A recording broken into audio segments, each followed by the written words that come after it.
est-ce que ça vaut vraiment la peine? Je me sens inutile. C'est vrai que, honnêtement, ça m'arrive de me poser la même question. Est-ce que tout ce travail qu'on fait, il sert à quelque chose en fait? Je comprends les filles. Je n'ai pas de réponse tout de suite, mais je promets de vous répondre.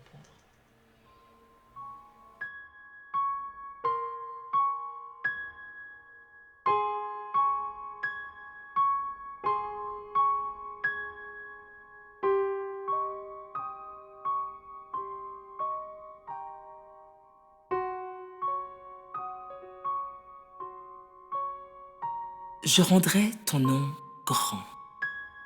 Quel est le sens véritable caché derrière cette promesse presque inatteignable?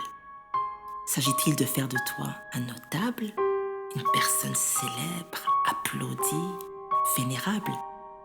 N'avons-nous pas déformé le sens de ce vocable par une conception erronée, tirée d'une fausse idée de grandeur installée dans l'inconscient collectif, nous conduisant à poursuivre peut-être quelque chose de fictif, nous rendant, disons-le alors, peu effectifs, empruntant un chemin détourné de ce qu'est réellement la destinée. Et si ma place était à un endroit caché?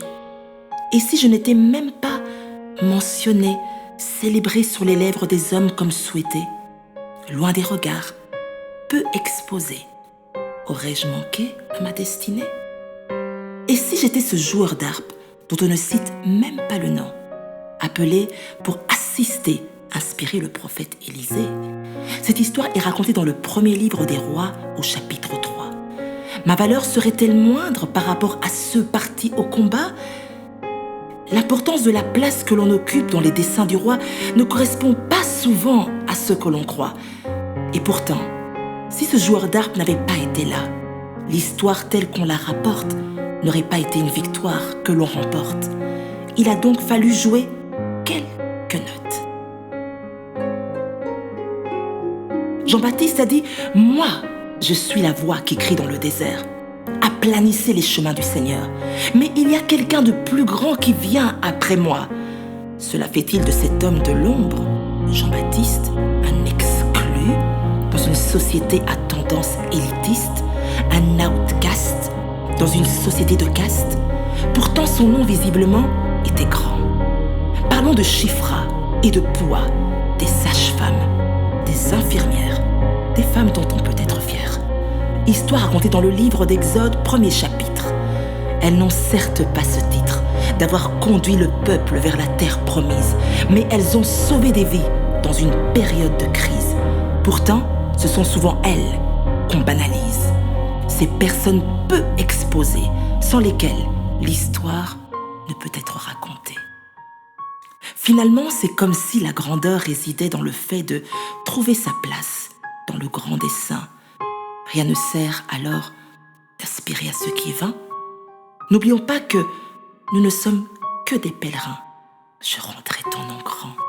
Célèbre ou pas, je ne sais pas. L'important est d'occuper la place qui t'a été réservée. Évitons par là d'obstruer ses desseins. Celui qui a trouvé cette place n'est plus caché. Cela ne veut pas nécessairement dire adulé, célébré par des louanges. Comprenons la nuance. Ne détournons pas les mots de leur sens. Quelle est ta contribution dans cette grande commission? Comme ce joueur d'harpe, il est temps de jouer ta partition.